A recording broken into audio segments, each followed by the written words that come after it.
All right, guys, welcome to Noah Fast Friday. This is Chef Brandy, joined by Reverend Sheree. What's going on? It's Orange Week. Orange. Orange Week. I'm Yes. excited. This is the week of creativity, happiness, Mhm. excitement, rejuvenation, and positivity. Yes, All yes, about yes. positivity today. Yes, and I think that's a good place to kind of start the conversation, right? It's just remaining positive. Life, especially if you're looking at the news regularly, looking through social media, it's really easy to kind of pick up on the things that aren't so positive. Yeah. And also, when we start to compare our lives to other people's lives, it will make us feel like there's nothing positive going on in our Yeah. lives. So, like, what we want to do, and as we start, is just remind you to take a moment and celebrate anything that's positive that's going on in your life, and don't judge it, big, small, whatever that is. So I want to ask you, Sheree, what's one thing right in this moment that we're going to celebrate positive was? I'm going to celebrate so it's in light of creativity as well. So my youngest son is participating in a science fair tonight, and I've been helping him with his science project. And first I was a little upset about it because I'm like, I didn't know I had to do all this work. But it turned out we did the experiment. He made a water bottle car powered by a balloon, supposed to let the air out the balloon and the balloon would push the car forward. Our experiment failed. It didn't work. So we kept trying other options. It didn't work. And we finally got to a solution. We use a different power source. We decided to use a fan instead of the balloon to push the car, and it worked. But I was just like, just having that time, like going through this whole process of problem solving with my 8-year-old. And I'm like, we did that. We figured out a solution. Like we tried so many alternatives to finally get to a solution where we could get this car to move, right? Without us pushing it by hand. And so it's like such a so small, but anybody who knows me has followed me on social media. I'm that crafting mom. I don't do it as much anymore since COVID, but like it brings me joy, like being able to be creative and to share that joy with my son. So I'm celebrating the win. We figured out this doggone science project. So yeah, it's like the little things, and I'm hoping it's something that he'll remember. I love he will. That's it. That's hard not to remember. Yeah. That's a Somebody, big and if he deal. does, I better remind him. Take some pictures of it, put it in the vault, have it automatically sent to him every year after he's 18. So For he never sure. forgets. Remember. What about you? What are you feeling um about? I'm positive. I literally just send my laundry off to get clean. That is what my moment of positivity. I had 2 duffel bags. So like this is a lot. That's a lot of clothes. Laundry is purgatory. I can't It, stand it. And I'm glad you liberated yourself. yes, I can That's a positive thing. That's a positive point for the day. When you can't do it, outsource it. outsource it. Yes. So that is what I'm celebrating today. I will have clean clothes by tomorrow at the same time. And I'm excited. Outside And you of don't have to do the work. You just pay. no, You pay. Sometimes you pay for convenience, and it's you okay. do. It's, Your yeah, time is valuable it too. I is. always say it. Time is a commodity, just like money, and so it's just And a more valuable one because it's same as money. yeah, and I think it's a more valuable one than money because time is finite. Money is infinite, right? Because money Yeah. is just energy that we continue to create. Time is only a limited amount of that. Yo. I'm sorry. I saw a message pop up. Um, the other thing I'm feeling positive about, and I said it to you earlier, I'm just feeling. Do you ever have like a feeling of like expectancy? Like right now, I feel like there's something great that's about to happen. Mm-hmm. I don't know what it is. I don't know Mm-hmm. if there's necessarily any indicator that makes me feel this way. But in this moment right now, I just have a sense of expectancy. And Mm. so I'm just gonna just, speak to that feeling Mm-hmm. and open myself up to whatever God has for me. Mm-hmm. So that's where I am right now. I love that. And I feel that exact same energy. So I know exactly what you mean. Like, so which how you're articulating it exactly. Like, you don't know what it is, but it just feels like something's coming. Whatever this is, it just feels good. And that's another way for us to also attract positivity too, right? I mean, I don't know how scientific or metaphysical Mhm. the audience is, but that's definitely me. Like, Brandy's a very a very sciencey girl. And so the whole idea of, like, we talk about positivity, you have the control to decide if your experience in this life is going to be positive or it's going to be negative, literally based off of how you frame things, right? So if you go around and you feel this energy that something good is coming, something's good, it's bound to come. But it's the same on the opposite side. If you go around feel like something bad's going to happen, unfortunately, you could have been the person that created that experience where something bad's happened, right? So if we're going to be creative, if we're going to make up creative narratives in our mind, right? We should create the ones that benefit us. I like that. Oh, wow. I like how you did that. Mm-hmm. I like that a lot. That's a good way to say it, creating these narratives. People create whole narratives in their head based on nothing, right? So literally, more interaction with someone, now you presuppose all these things, and you create a conspiracy theory in your head, right? So I love that. So we're gonna be creative with our narrative. Let it be something that serves us. I love that. I love that a lot. Yeah, that's good. And I'm thinking about, going back to the story of Noah, right? So for Orange Week, the scripture is Genesis 7-12, and it says, "And the rain was on the earth 40 days and 40 nights." So this is when the rain finally comes. Noah and his family are in the ark, and I imagine, what are they going to do? It's raining. They're locked in the ark, and so now they got to figure out what to do, right? And so this is when you have to lean into your creativity. You have to lean into your positivity and not have a sense of doom and gloom. What do you do in those situations where you feel like you've been maybe you're at a standstill, like you're locked in or locked down or locked out, whatever it is, right? So they're in this situation, they cannot escape. And so how do you accentuate the positive in those situations?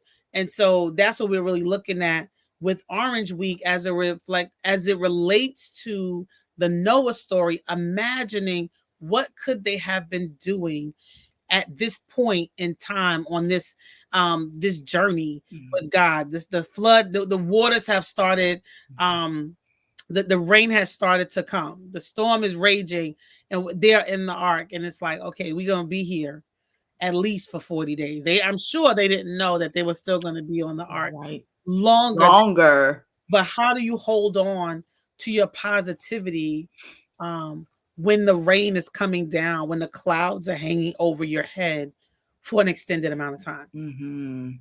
How is matter of fact, Maya Angelou, she has a quote where she says, "Be the rainbow in somebody's cloud."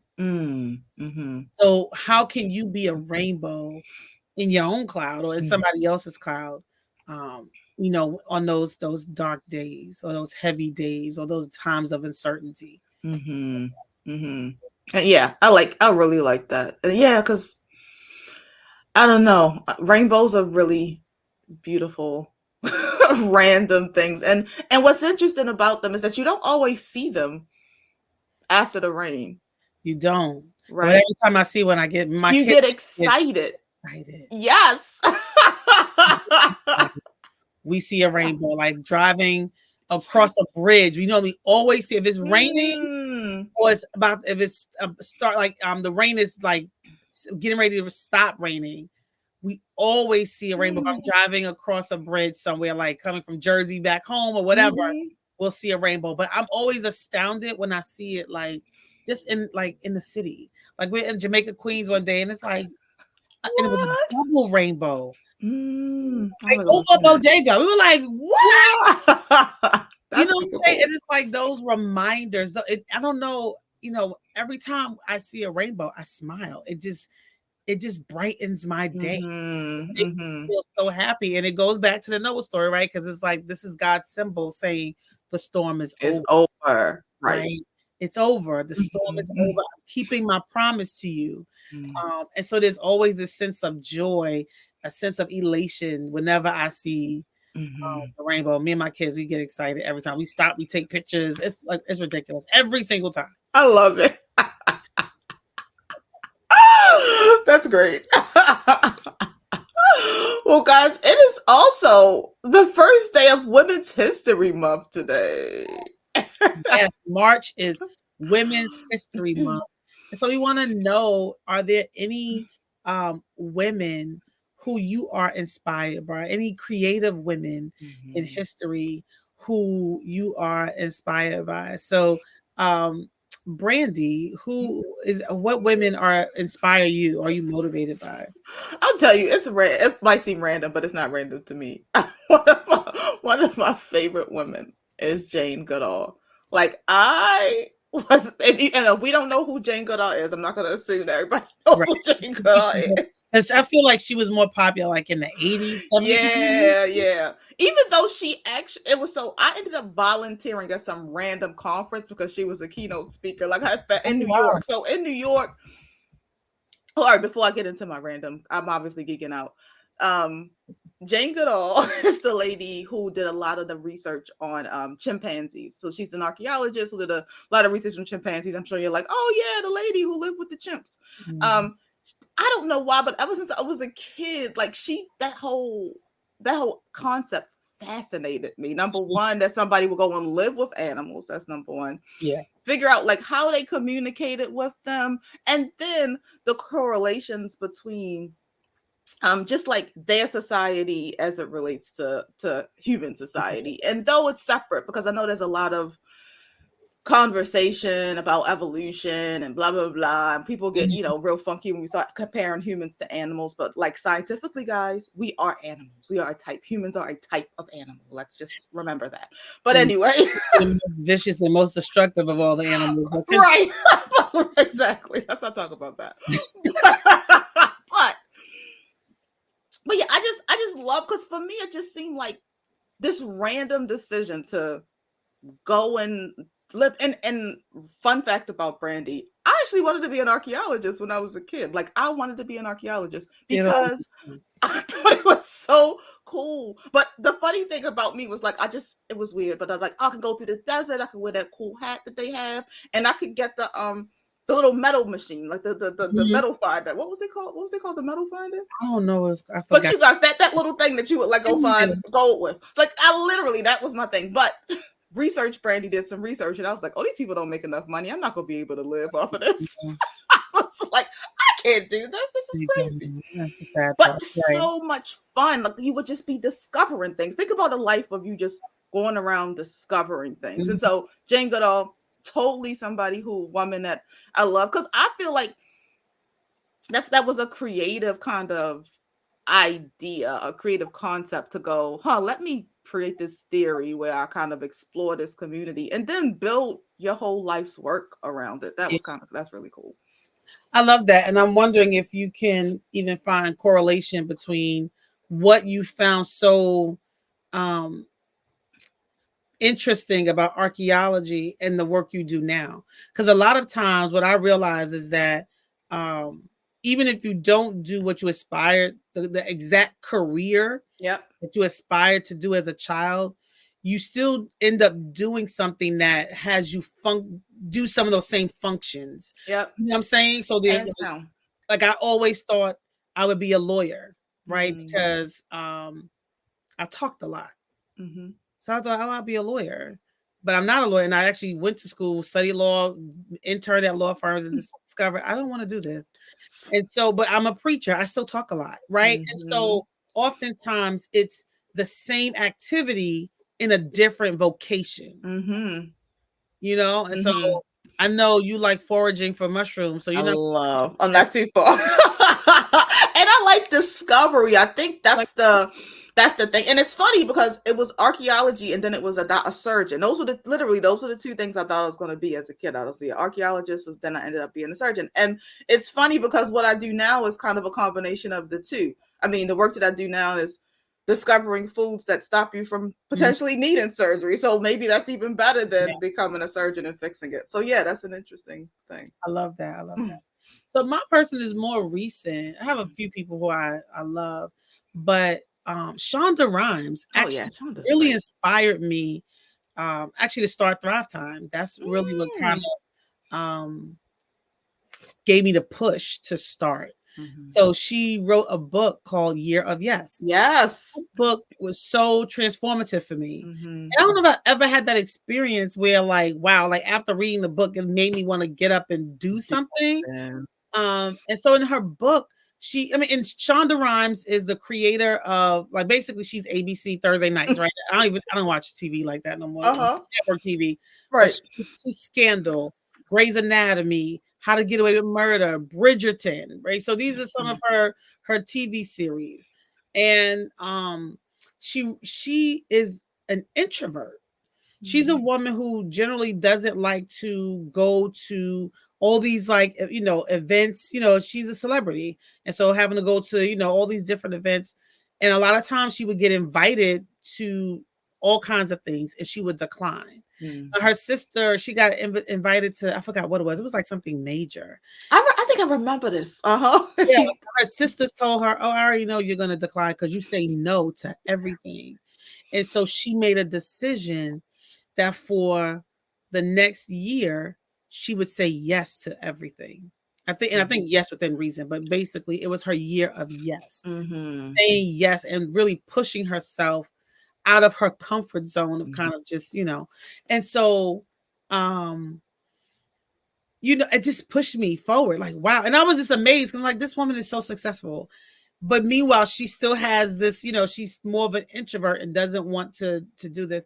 And it really pushed me. And she talked about, looking in the mirror, standing in your power pose, like a superhero, and kind of speaking affirmations to yourself to encourage you to do the thing, whatever that is. You're getting ready to go for a job interview. You're going, to give a speech. You have to go, whatever it is. It's like, stand in the mirror in a power pose, fists on your hips, feet spread apart, firmly planted on the ground, and kind of speak affirmations to yourself. And that propelled me to go, I've been thinking about doing, starting my own business, and I'm going to do it. And my first workshop that I created was talking about being fearless, which has been like the foundation of Thrive Time. And we do a whole superhero power pose, component. So she really helped me to step out of my normal routine and venture out to do something different. I love that. I really love that. Yeah. All right, Shonda. But then I have a woman who is not a real person who I love. It's so random. Do you know the Langston Hughes poem Mother to Son? Well, son, I tell you, life for me ain't been no crystal. Yes, I know this poem. You like that mother? I love that. I love that mother. I love that mother. And I quote that poem often. It's like, it's had, life for me ain't been no crystal stairs. It's had splinters, boards all torn up, but I'm still climbing. Don't you sit down, son. Don't you give up because it's awful hard. She's like, because I'm still a climbing, and life for me ain't been no crystal stair. Like that is the Black mom's mantra, right? We are, and I think, now I'm not even gonna say Black mom. I think that's every parent calls on their children, wants to encourage their children not to give up.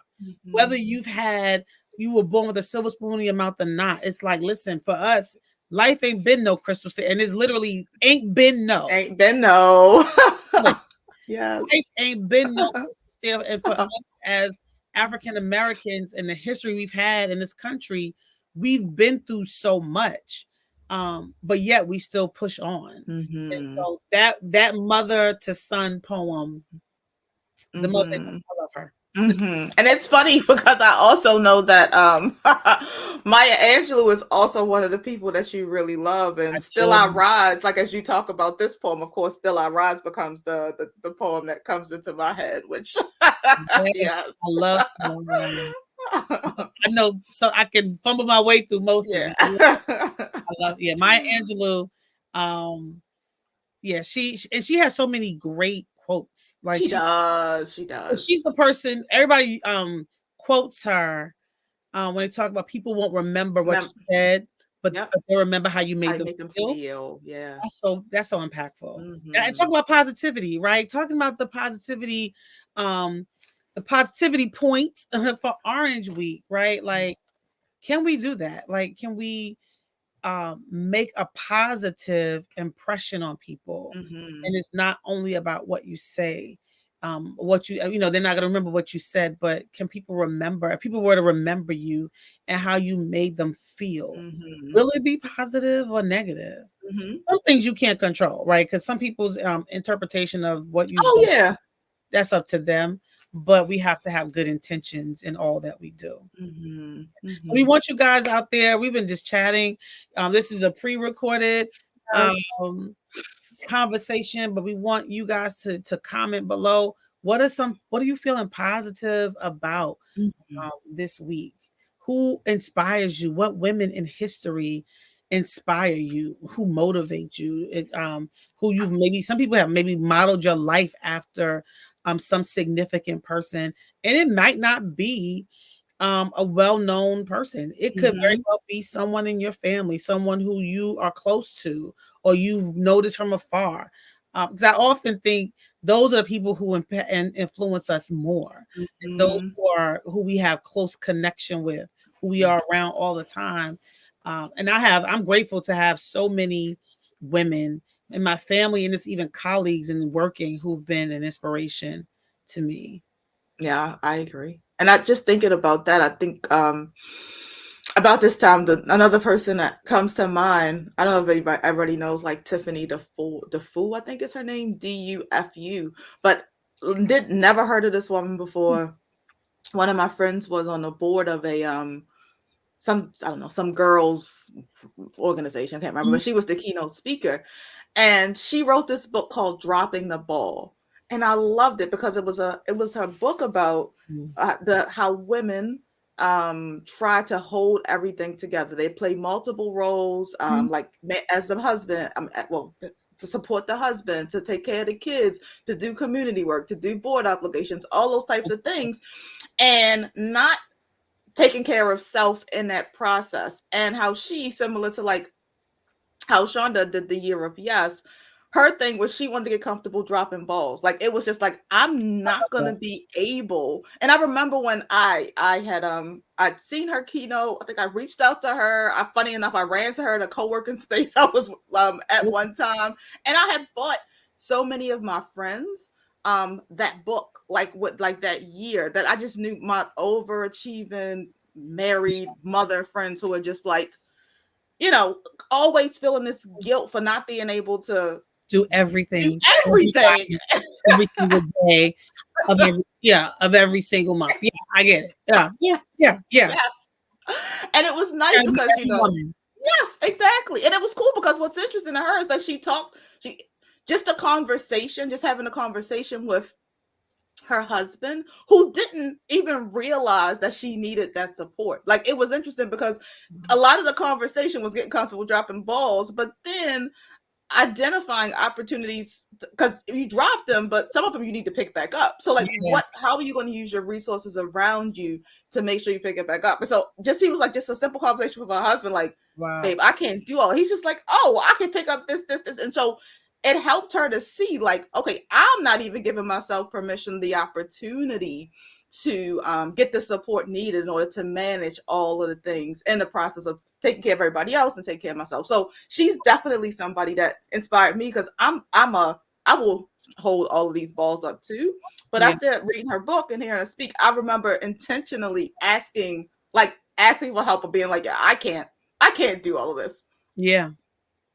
No, I love that idea. And I know I think my friend Reverend Tisha Dixon Williams at Mm-hmm. who's at Lady Conference, one year she talked about dropping the ball. And we all got Mm-hmm. like a beach ball. We were on the beach and I we had love like, because it's like we're trying to juggle so too many things much. all the time. And it's okay if you drop something. But I like the idea of what you're saying, like this woman and having conversation with her husband. He's like, oh, I can do some of those things. And so dropping the ball sometimes doesn't have to be earth shattering. It could be I'm dropping the ball into someone else's hands. Yes, Right. yes. But then I also to take it back to from the faith perspective, there are some things that we take on that are not for us to take on. That too. When do you assess and recognize that some of these things I have to put in God's hands? Some of these balls I'm holding are not meant for me to hold. I can't, these things are beyond my control, beyond my purview, right? And I just have to give it to God, and we have to make those assessments and see, like, okay, and I can be such a control freak and want to do everything, but it's like, I have to give this over to God. Like, I do not have the ability. And it's like, here, like, I surrender. I surrender all. Yeah. And I think that's important that we recognize that piece too. That everything that everything that we take on, maybe it's not for us to take on. Maybe there's something that we have to surrender to God. And during the Noah fast, we have that making room moment. Every week we suggest you spend at least 10 minutes praying, right? Pour out your heart to God, and then take some time to listen and hear God's voice. And you can, and I don't want to micromanage what that looks like. I know someone in our private group had reached out to me. My friend texted me and was like, so how will I hear God's voice? And I'm like, I don't want to micromanage that and say that it's going to be in that moment when you are silent, but at least leave space for God to speak, and you are inclining your ear to hear God speak. But we can hear God's voice in so many different ways. Oftentimes it's going to be confirmation, and having conversation with somebody else, someone's going to say something that's like confirms what you've been praying about, right? You may read it in the scripture. There's all these ways in which we'll hear from God, but I think we have to do that. Like, really use this time, like this 40 days that we're doing this fast. Maybe there's some things that's not, some balls you got in the air that you need to just give up. You need to drop God's hand. And I love this, because as you was talking, my brain went a couple places, but I'll bring it around.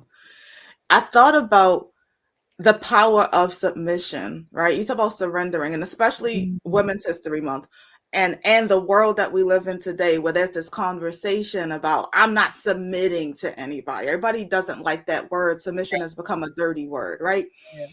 But there's really like a freedom and kind of a beauty in the ability of being able to submit, because there's so much strength in what comes from submitting to something, right? Submitting to something or someone. And so, like, that's my thought process. When you actually do submit, it gives you that opportunity to release, right? Because, like, if we're talking about the dual roles, it's like the submissive and it's the dominant, right? So if you're the person that's always dominate to do everything, you don't have that space to kind of just be, to kind of just receive, to kind of just assess, to kind of fill in and be as powerful and as like bring the value that you are built to offer. So as you were saying, that just kind of came to me, like, we don't like submission, we don't like surrendering, but that's when all the magic kind of happens.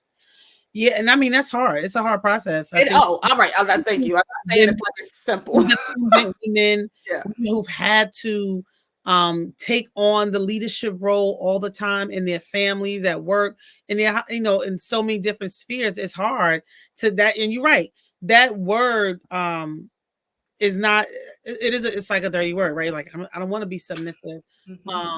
But having the courage to acknowledge that maybe I can't do it all. Because I think we want to, like I said, the whole superwoman, strong Black woman idea, that the trope of the strong Black woman is killing us, right? No, literally, the stats are saying it. Yeah, heart disease is like high. It's killing us. Like, we're just trying, because we just to make everything our thing. Yeah, no. Yeah, and it's like, no matter how strong you are, even the strongest person, if you can't hold something forever. No. Like, even just trying to hold your arms out with nothing in them. Your arms will get heavy, right? We're not meant to have to hold up everything all the time. Maybe somebody else can hold it up. Take turns. I don't have to do it all. And so I think that is important in terms of that, being able to surrender, to admit that, okay, I can't do it all all the time. So, Right. At the like, same time, right? Yeah, at the because that's the thing. It's Mhm. like Yeah, you can do it all, but you can't do it all by yourself, and you definitely can't do it all at the same time. You can't. exactly. And I am not a proponent of, I love Shaka Khan, I love Whitney Houston, but I am not every woman, and it is not all in me. Not at all. It's not. I'm sorry. That maybe Agreed. it is for them. God bless them. But I'm like, no, I'm not every woman. I can't. Because I've tried and she's tired. Listen, I always say, take care, Brandy, and sign me up. I cannot be every woman. But listen, we want to just dial up the positivity this week. What are you feeling positive about? Lean into your creativity and looking at, like we shared about different women who've inspired us, right? How can you use your talents, your gifts, your creativity to be a blessing to somebody else? What are you doing right now? And some people you can just tell, it's not about how you can, how are you? How are you already using your gifts, talents, and abilities to be the rainbow in somebody's cloud? How are you doing that? We want to hear from you this week. Like, share in the comments below if you want to make your own post in our private Facebook group. We just want to hear from everyone. This is Orange Week is my favorite week. We're eating orange foods. Yes. This is the most orange shirt I could find today. I have my orange cup to drink my water, orange infused water. We had some great recipes for our infused water. I just was throwing oranges in my water. Everything. I need to do orange and mint. I wanted to try that one. That's a good combo. So yeah, so this is we're coming up on the end of Orange Week. Because on Monday it will be Red Week. And Red Week is the hinge week. It's the midpoint of this fast. So we really want to check in and see how people are doing, because oftentimes people give up halfway through the process. But Red Week is all about passion and love. And so that's the perfect color to lean into midway through this. So that's what we're going to be talking about next week. But for the last few days, we want to hear about what's your positivity point for Orange Week. Yes, I love it. All right. I think that's a great place to end. That's a great place to end. Guys, have a fantastic weekend. Happy Women's History Month. This is a great month. And we'll see you next week. Yes, indeed. Choose.